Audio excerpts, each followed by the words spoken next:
So now James Harden wants out of the Houston Rockets.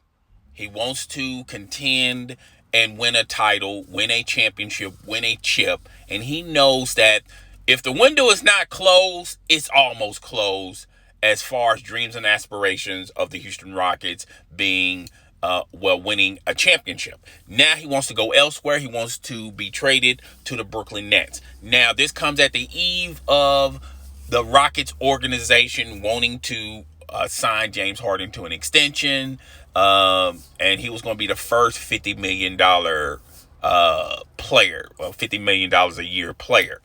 And James Harden said, nah, I'm good, fam. I'm ready to just move on. All right.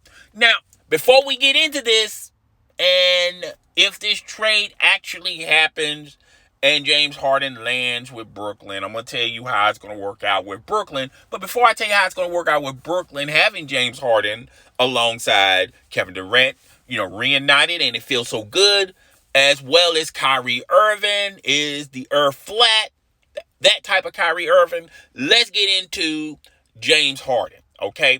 Ever since he arrived at Houston. And I was the only one saying that this was not going to work, all right? It wasn't going to work. A lot of people threw shade at me, threw hate at me, saying I didn't know what I was talking about. Let's just go down James Harden's resume with the Houston Rockets, all right? He paired up with Dwight Howard. I told you guys from the get-go that was not going to work. Why? Because James Harden is an ISO player. He's more helpful or more dominant by having the ball in his hands all the time. This was also, and I told you guys it was not going to work. It didn't work. Dwight Howard got traded elsewhere. He left. He got out of his contract and went on to multiple teams, all right? That could have worked, all right? But it didn't work. And I told you why it wasn't going to work, because James Harden wants to do it James Harden way. He's an ISO player, and he's more dominant by having the ball in his hand. He's not a catch and shoot player, all right? And it kind of it's difficult to add a unique type of talent like that to a traditional traditional format when it comes to what system you're going to run in your organization. It makes life kind of difficult for that head coach. So then people will talk about, let's just get rid of the coach. All right. Let's find a coach that can utilize James Harden. All right. Talent. All right. And then they signed Mike D'Antoni. I told you it was not going to work then, because one of the ideas Mike D'Antoni was going to implement was allow James Harden to be the point guard. I was on record saying that wasn't going to work because it's great for James Harden, but what about the other four players on the floor? What about the other players on the roster, okay, that's sitting on the bench? How are you going to utilize those players, all right? When you got a guy that's an ISO player, that's ball dominant, the only way you can really explore and utilize his talent is for him to have the ball 99.9% of the time, all right? So I told you guys that wasn't going to work. And a lot of people came to me, oh, no, you're wrong on this, all right? Look at James Harden's stats. Stats can deceive people. And didn't want to tell people that, but then people talk about, oh, look how he was with the Oklahoma City Thunder when he was a sixth man on the Oklahoma City Thunder. By the way, that James Harden scored 14 points, okay? And he wasn't even happy with the Oklahoma City Thunder coming off the bench, all right? So now they said, okay, well, that wasn't going to work. Let's get Chris Paul. He's your traditional point guard. You can put James Harden at the 2, which he's more of a 2 than a 1. And on this trade, I thought it had the makings of working, all right? Chris Paul tried it the James Harden way. It did not work. Chris Paul had an intervention with James Harden to say, look, we tried it your way. It's not working, dog. We need to explore other options. James Harden was mad, upset, big mad. Then Daryl Morey had to make a choice. Okay, either make James Harden happy or make Chris Paul happy. Okay, Chris Paul being happy makes perfect, logical basketball sense. Making James Harden happy does not make basketball logical sense. All right. And the rest they say was history. He was traded to the Oklahoma City Thunder and they got Russell Westbrook. Wow, that even makes more sense. And I feel like that was more of the ownership wanting Russell Westbrook than Daryl Morey, but Daryl Morey took the rap for it. Okay, so now you got two ISO players. You got two ball-dominant players, okay? One dominates on the left of the court. The other one dominates on the right of the court, all right? And they was going to have this moment of, okay, one game it can be you, next game it can be me. We'll just, fill it out. Okay, yeah, they did some amazing stuff in the regular season, just like James Harden with Chris Paul, just like James Harden with Dwight Howard, just like when James Harden was the point guard, okay? They was going to do some magical things in the regular season. But when it comes to the postseason, it becomes a half-court game. You start slowing the game down, all right? That's when the magic is over, okay? The magic is done, all right? So, James Harden with Russell Westbrook, they got into the playoffs, and they got bounced out in the second round, okay? So nothing really changed. Nothing really happened. Insanity is doing the same exact thing, expecting a different result, okay? Hitting your head on the wall does not equate you becoming a millionaire. You can hit your head on the wall 100 times. There's not going to be no money on the floor. It wasn't no money on the floor the first time you hit your head on the wall. So what makes you think there's going to be money on the floor when you hit your head on the wall for the 100th time or the 10th time? Okay, or before you lose consciousness. I don't know. All right, but that's the story and the method with James Harden. All right. Fast forward to today. All right, you got all these trade rumors. Speculations that Russell Westbrook can possibly be on the move and James Harden can possibly be on the move. And I told you guys in a video in this channel as well as my other channel, I felt like, look, the Rockets are too good, all right, with those two players or with any of those combination of players I just discussed, they're too good to depend on the draft. And they're not good enough to advance in the postseason, okay? That was the predicament they were in, okay? So now the Rockets see, look, let's rebuild this, okay? The window's shut, okay? We done tried it this way numerous basketball seasons only to be bounced in the second round. All right, so let's try something different. Okay, you're on your third coach with, as far as James Harden go. This is his third coach. All right, you're on your second general manager, maybe your second general manager. Well, your second general manager. So this is obviously not going to work, folks. All right, so the Rockets, look, they're in rebuilding mode. Like it or not, love it or hate, I don't care what people say when they come to my channel. They're in rebuilding mode. I'm just preparing you guys for the worst, okay? You may not see it now, but you'll eventually see it. They're in rebuilding mode. And in a perfect world, they would rather trade both of them, get rid of them, okay? They would love to trade Russell Westbrook elsewhere and get some draft picks for. They would love to trade James Harden and get some draft picks and move on, okay? Because they're in rebuilding mode, all right?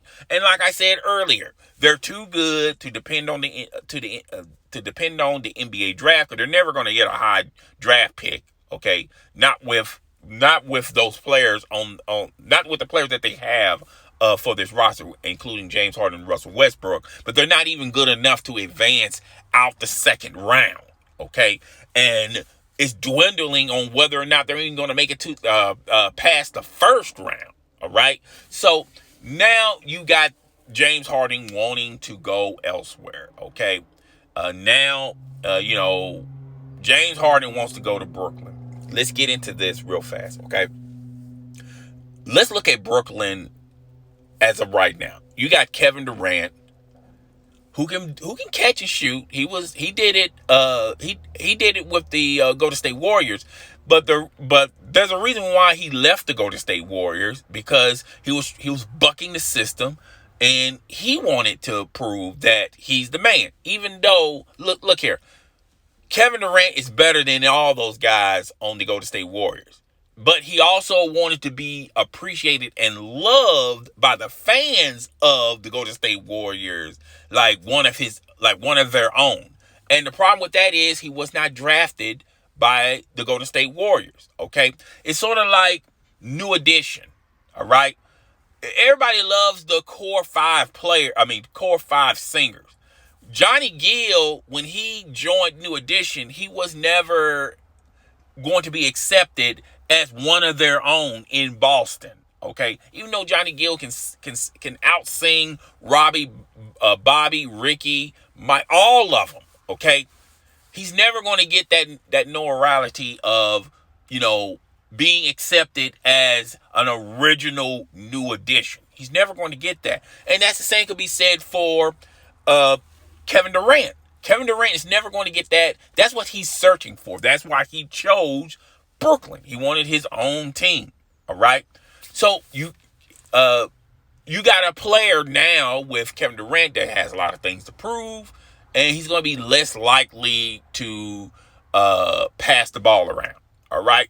You got Kyrie Irving, another ISO player who couldn't play alongside LeBron James, who left LeBron James. He wanted to be his own man. Okay, he went to Boston saying, I want to be the man of Boston. Okay, and that experiment crashed and burned. And matter of fact, when he was injured, the Boston Celtics did better in the playoffs without him on the roster than when he was on the roster. Okay, so now he chose Brooklyn. Danny Ainge is happy. He's thrilled that he got rid of Kyrie Irving. Okay, so you got that component there. You got Kevin Durant, and now you're going to pair these two individuals with James Harden, who's also a ball dominant player. Who the only way you're going to really see his talent is with him having the ball. He has to have the ball. All right, he's not a ball hog by any stretch of the imagination, but the only way you can really exploit his talent is for him to have the ball. All right. Now, I just don't see how this is going to work. So you got two max players. You're going to have a third max player. So how are you going to fill the other roster? Obviously, the talent that you already have in Brooklyn, you have to trade away all that talent that you was working up when you got Kevin Durant and Kyrie Irving. You're going to get rid of all that for James Harden. All right. So that means your bench is not going to be as deep as it is right now. And you're going to have holes in your starting five. All right. So DeAndre Jordan has never been had never completed a whole season. He's going to be injured. Okay. So you're depending on these three core players. Now, a lot of people are going to say what I'm about to say is wrong. But that was the end of the Miami Heat dynasty when it had LeBron James, Dwayne Wade, and Chris Bosh. Because when those players got older, and you could, when you had an older player, you can easily go into the draft and, find someone that can probably snatch a few minutes here and there for that older player to rest up, or get someone out of the trade deadline or free agency. But when you have near max guys, okay, it's hard to do that. Okay, so you really have to depend on the draft. You really have to hit it big in the draft. All right. And that's the reason why the Miami Heat did not last as long as they could have lasted. Okay, because LeBron James wanted a max, Dwayne Wade wanted a max, Chris Bosh wanted a max, and when their contracts were up, none of them was not going to give the Miami Heat or Pat Riley and the Miami Heat organization a discount. They all wanted the max, okay? And that's what happens when all three players want the max. It makes life difficult trying to fill the rest of the roster, okay? And that's what's going to happen with Brooklyn if this happens. Now, I feel like this is just a pipe dream. This is something James Harden wants. And I think when cooler heads prevail, he's going to probably sign the extension and stay with Houston because nobody's not going to give up the farm for James Harden, particularly a contending team. All right. Now, there is a possibility of the 76ers trading Ben Simmons for James Harden. We'll see how that works out. Okay. That's more realistic to me than the Brooklyn trade. I just don't know how they're going to the numbers, they're not going to add up. Brooklyn's going to have to give up a lot for James Harden, and they're going to be in the same predicament like the Miami Heat. Yeah, they're going to be title contenders. They're going to be always in the running for winning the chip, but how are you going to keep that roster? Okay, you're going to sign the rest of the roster to 1-year contracts? Okay, that's how you're going to play that out? I just, when you're in this hard salary cap with the NBA, it makes life difficult trying to sign all the best players, okay? And that's another thing I have a problem with today's NBA. Everybody wants to play under one roof. All the best players want to play on one team, all right?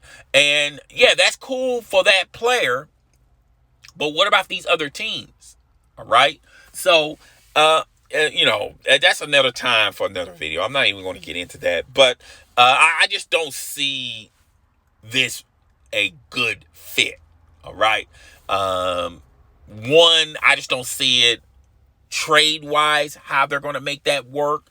Two, if somehow, some way they can make it work, how these three unique talents are going to play. Unless they're going to have two basketballs on the court. That's the only way I can see how this is going to work, all right? I think Kevin Durant is tired of suffering. I think Kevin Durant is not going to, he wants to prove that he can win a title without Golden State, so he's not going to take a back seat. I think Kyrie Irving has a lot to prove. He failed miserably in Boston. He wants to prove that he can win a title. The last ring he won was with LeBron James, and since then he hasn't even sniffed another ring. Okay, so he has a lot to prove. James Harden, you're bringing him to the roster. He has a lot to prove. I just don't think, I just don't know how this is going. I just think if this works, it's going to be made to be a disastrous nightmare. And a year later, you're going to be talking about Kyrie being traded or James Harden being traded. I just don't see how all these pieces are going to work when they're ball dominant. Yeah, I think out of the three, Kevin Durant can catch and shoot. He can sit at the corner. Okay, he can do what he did with Oklahoma when he was with the Oklahoma City Thunder with Russell Westbrook. How that worked out for him. Okay, when he won his titles, he took a back seat with the Golden State Warriors, and he was fine. He won 2 titles. He was Finals MVP, and he wasn't even happy then. He kept saying, "Is this it? Is this it?" He didn't even appreciate that, and he left there because of that. Okay, so I just don't see how none of this is going to work. Okay, so that's all I got for today, guys. Tell me what you think. Rate, comment, subscribe. I'm up out of here. Deuces.